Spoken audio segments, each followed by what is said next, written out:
Okay, so we were actually discussing how Robinson Crusoe decided to uh, make clothes for himself and how he made uh, several clothes to cover himself to face the climate. He was acclimatizing himself to the climate.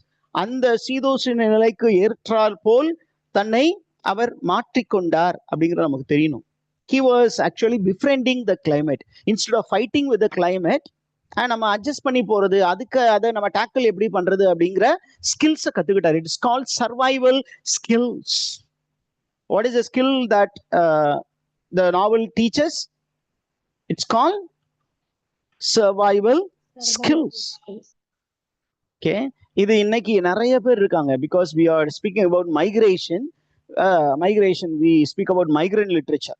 ஒரு இடத்த விட்டு இன்னொரு இடத்துக்கு போய் பஞ்சம் பிழைக்க போய் அந்த இடத்துல இருக்க லாங்குவேஜை கத்துக்கிட்டு அந்த ஏரியாவில் இருக்க மக்களோட நல்ல மிங்கிள் ஆகி இந்த இடத்துக்காரன் இவன் இல்லை அப்படிங்கிற அளவுக்கு ஒரு மக்கள் கிட்ட டிஃபரன்ஸே கண்டுபிடிக்காத அளவுக்கு அந்த இடத்துடைய மக்களை போல அந்த மொழியை பேசுவது, அந்த மொழியை அந்த லைஃப் ஸ்டைல்ல அடாப்ட் ஆகிக்கிறாங்க மக்கள். That is call survival strategy.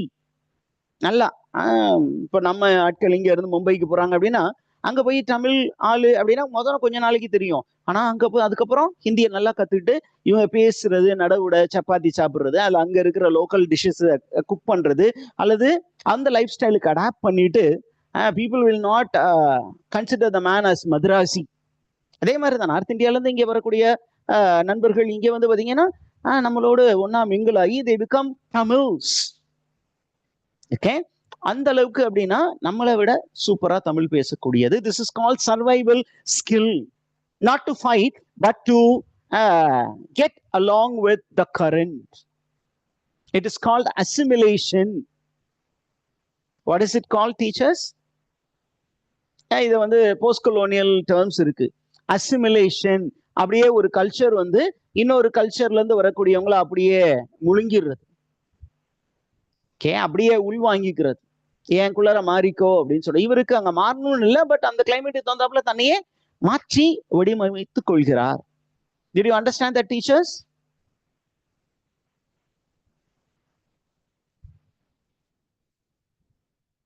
அப்போ ரெண்டாவது விஷயம் என்ன அப்படின்னு கேட்டீங்கன்னா, he is very particular about his appearance, so he also maintains a decent appearance. ஏன் இந்த மாதிரி ஒரு தனியான இடத்துல தானே இருக்கும், தாடி எவ்வளவு பெருசா வளர்ந்து போடும் அப்படின்லாம் இல்ல, நல்ல ஷேப் கொஞ்சம் கட் பண்ணி நீட்டா ட்ரிம் பண்ணி அழகா ஒரு நல்ல அப்பியரன்ஸ் வச்சிருக்காரு.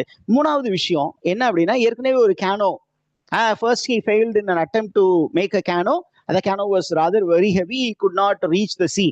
இப்போ ஒரு கேனோ செஞ்சாரு, சின்ன கேனோ தான். இந்த கேனோவை வச்சு கடல்ல ரொம்ப தூரம் போக முடியாது. அப்ப he decides to build another cano. Okay, and then he decides to explore the land further. And in this attempt, இது பண்றதுக்கு முன்னாடி நமக்கு திருப்பியும் ஒரு சின்னதா ஒரு நரேட்டிவ் கொடுக்குறாரு ராபின்சன் குரூசோ. என்ன அப்படின்னு கேட்டீங்கன்னா, he has 2 plantation on the island. இந்த ஒரு தீவு, இது அவனுடைய கிங்டம். இப்போ இந்த கிங்டம்ல 2 பிளான்டேஷன் அவன் கையில இருக்கு. வேர் one plantation was in his dwelling near the cave. அந்த கேவுக்கு முன்னாடி இருக்கக்கூடிய அந்த ஸ்டொக்கேடு, அந்த ஸ்டொக்கேடுக்கு அப்புறம் இருக்கக்கூடிய நேச்சுரல் திக்கெட், அந்த திக்கெட்டுக்கும் இதுக்கும் இடையில இருக்கக்கூடிய ஏரியால அழகா ஒரு பிளான்டேஷன் வச்சிருக்கிறாரு. அது அவருக்கு ஒரு பிளான்டேஷன். இன்னொன்னு, there was a country home, okay, which was beautifully fenced with a tent in the forest. And அதை சுத்தி இருக்கக்கூடிய என்க்ளோஷர்ல he has goats and a small field of barley and rice. இந்த மாதிரி எனக்கு நிறைய ஆசீர்வாதங்கள் கடவுள் கொடுத்திருக்கிறார் அப்படின்னு சொல்லிட்டு என்ன பண்றாரு, with a new boat he goes exploring the island. Okay, அந்த எக்ஸ்ப்ளோரேஷன்ல போகும்போது அவருக்கு ஒரு ஷாக் காத்துக்கிட்டு இருக்கு. அந்த எக்ஸ்ப்ளோரேஷன் அப்படியே போய் சுத்திட்டு வீட்டு பக்கம் வர்றாரு. அவர் வீட்டுல இருந்து கொஞ்சம் தொலைவுல he finds footprints on the shore. காலடி தடங்கள். இது வரைக்கும் அவன் அதை உத்து பார்த்தது இல்லை. இப்ப திடீர்னு பாத்தீங்கன்னா காலடி தடம் பாக்குறான். பார்த்தோட அவனுக்கு பதட்டம். என்ன அப்படின்னா, இந்த காலடி தடம் அவனுடைய தடமாக இருப்பதற்கு வாய்ப்புகள் இல்லை அப்படின்னு இனிஷியலா நினைச்சு என்ன நினைக்கிறான், this must be the footprints of the cannibals, the indigenous people. இண்டிஜினஸ்னா நேட்டிவ் டு த லேண்ட், பக்கத்து லேண்ட்ல இருந்து இங்க அடிக்கடி வந்து போகக்கூடிய மக்கள். They are called indigenous people and they have the habit of eating human flesh. ஐயோ அவங்க வந்துட்டாங்க, நம்மளை போட்டு தள்ள போறாங்க அப்படின்னு ஒரு பதட்டத்துல என்ன பண்றான், தள்ள தெறிக்க வீடு நோக்கி ஓடுகிறான். ஓடி ஒரு 3 நாள் உள்ளேயே இருக்கிறான். And he even imagines that it might be the footprints of the devil.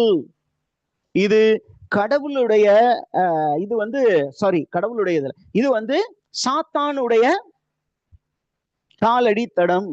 அந்த பயம் வந்து அவனை என்ன பண்ணுது அப்படின்னா கடவுளை மறக்க செய்கிறது. டெம்பரரியா கடவுளை மறந்து போறான். நம்ம நார்மலா நம்ம எப்ப பயப்படுறோமோ நம்ம கடவுளை விட்டு விலகி போகிறோம். கடவுள் மீது இருக்கக்கூடிய நம்பிக்கை நமக்கு இல்லாமல் போகிறது. அந்த மாதிரி ஒரு சிச்சுவேஷன்ல ஒரு 3 நாள் புலம்பி தள்ளிட்டு அதுக்கப்புறம் என்ன பண்றான் அப்படின்னா again he goes back to normalcy. He starts believing that God will deliver him.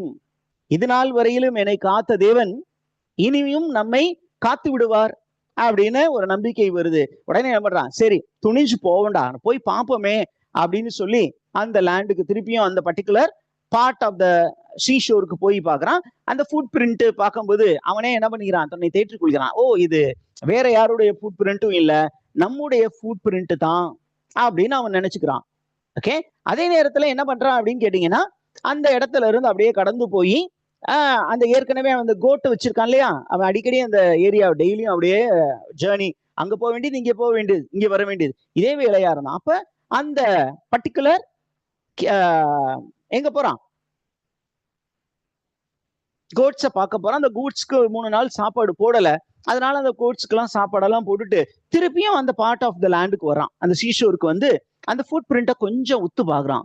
உத்து பார்த்தா அவனுக்கு ஒரு பெரிய ஷாக் காத்துக்கிட்டு இருக்கு. என்ன ஷாக் காத்துக்கிட்டு இருக்கு அப்படின்னா, இவன் ஃபுட் பிரிண்ட் கொஞ்சம் பெருசா இருக்கு, அங்க இருக்கிற ஃபுட் பிரிண்ட் கொஞ்சம் சின்னதா இருக்கு. இப்பதான் அவனுக்கு ஒரு ரியலைசேஷன் வருது, ஐயோ இது உண்மையாலுமே நம்மளுடைய காலடி தடம் இல்லை, இது வந்து கேனிபல்ஸ் உடையது தான், சாவேஜஸ் உடைய காலடி தடம் தான். அதனால இனிமேட்டு இங்க இருக்கிறது ஆபத்து அப்படின்னு சொல்லிட்டு he runs back to his residence and என்ன பண்றான், he decides to fortify his residence. இதை எப்படி இன்னும் ஸ்ட்ராங் ஆக்குறது அப்படின்னு முடிவு பண்ணி என்ன பண்றான், ஏற்கனவே இருக்கிற அந்த 3 அடுக்கு பாதுகாப்பை வந்து இன்னும் அதிகமான அடுக்குகளா உருவாக்குறான். ஒரு பெரிய ஃபாரஸ்ட் உருவாக்குற முயற்சியில இறங்குறான். அதே நேரத்துல என்ன பண்றான், இந்த கோட்ஸை இங்க வச்சிருந்தா ஆபத்து அப்படின்னு சொல்லிட்டு இந்த கோட்ஸ் எல்லாத்தையும் ஓட்டிக்கிட்டு என்ன பண்றான், he is going into a secluded valley in the interior part of the island. அந்த செக்லூடட் வேலியில போய் இந்த கோட்ஸை பத்திரமா பாதுகாக்கிறான். இந்த பாதுகாக்கும் வேலையில எத்தனை வருஷம் கடந்து போகுது, 2 years have gone.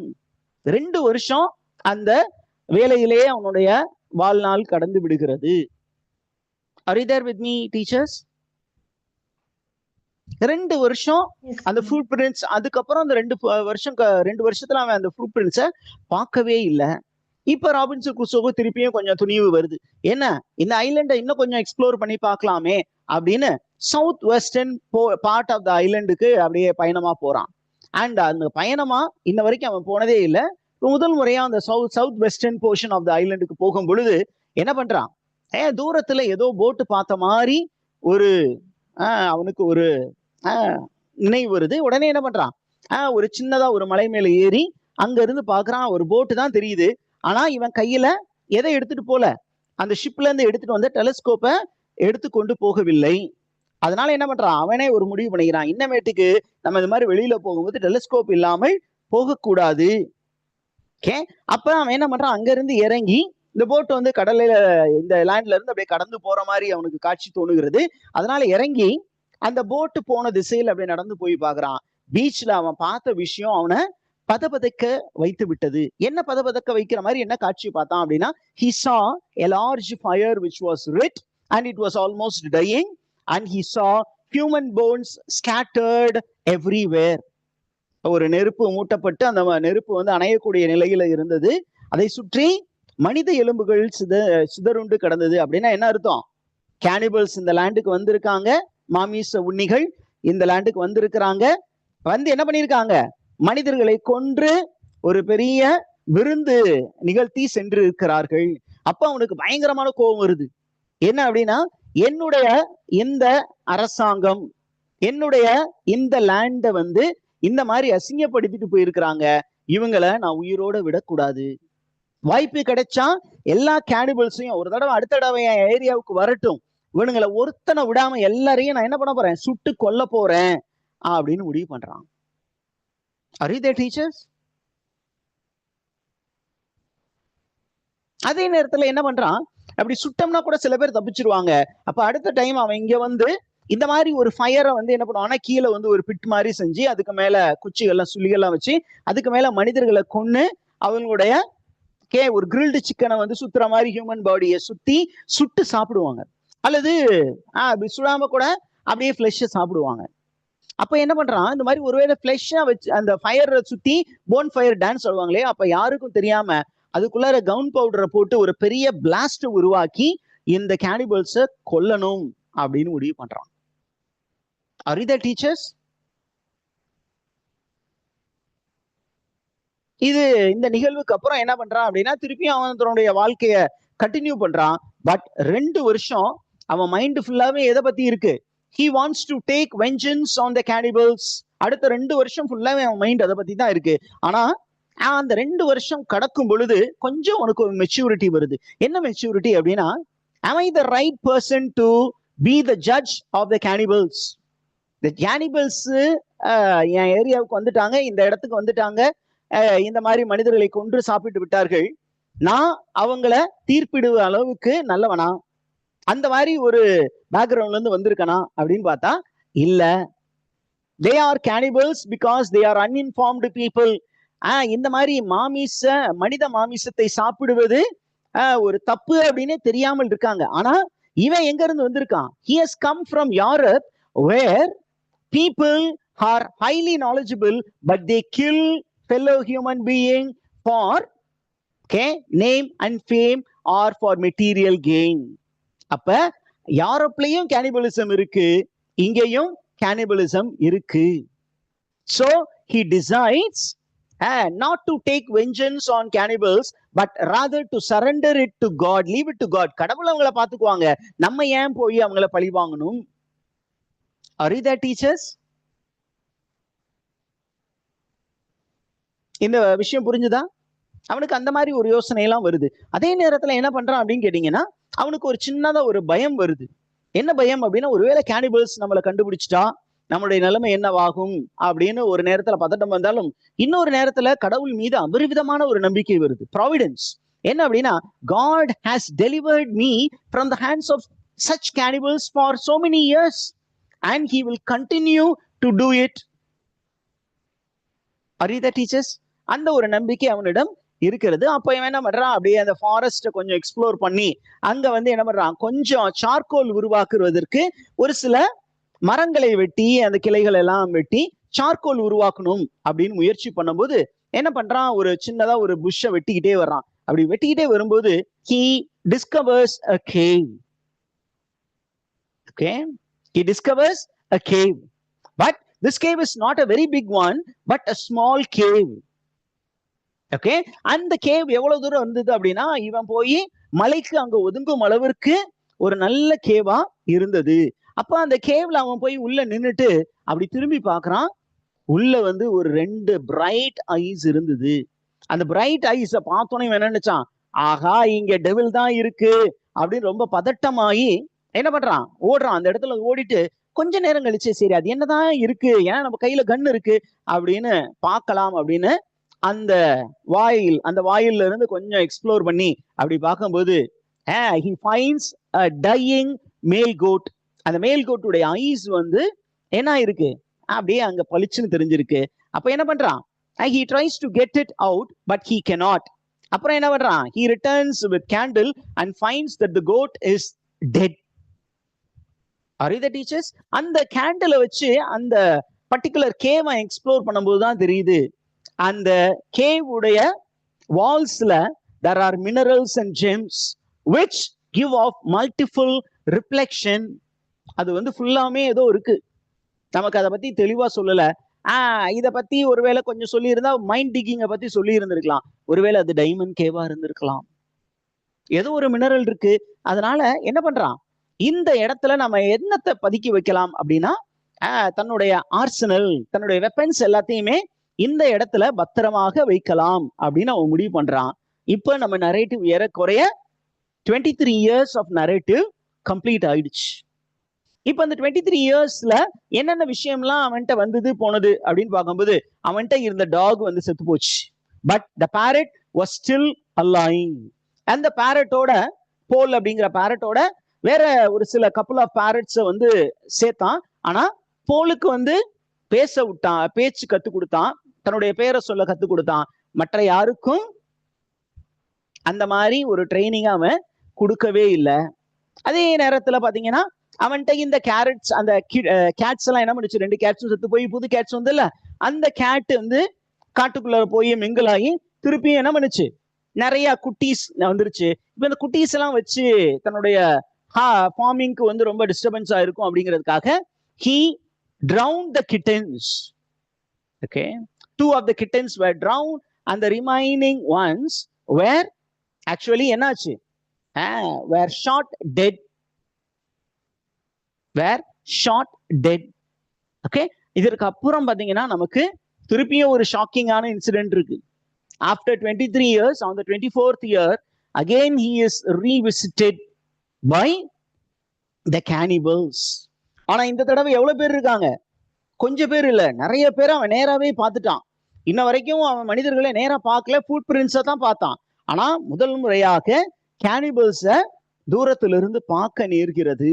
அங்க பாத்தீங்கன்னா நிறைய பேர் என்ன பண்றாங்க, ரொம்ப பயங்கரமா ஜாலியா டான்ஸ் ஆடிட்டு ஏதோ ஃபிளஷை சாப்பிட்டுக்கிட்டு இருக்காங்க. அப்ப இவனுக்கு பயங்கரமான கோவம் வருது.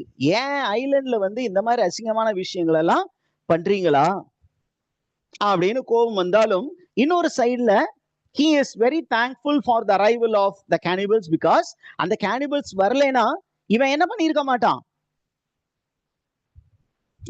மாட்டான், இந்த கோட்ஸை வந்து பத்திரப்படுத்தி வைப்பதற்கு ஒரு புதிய இடத்தை கண்டுபிடிச்சிருக்க மாட்டான்.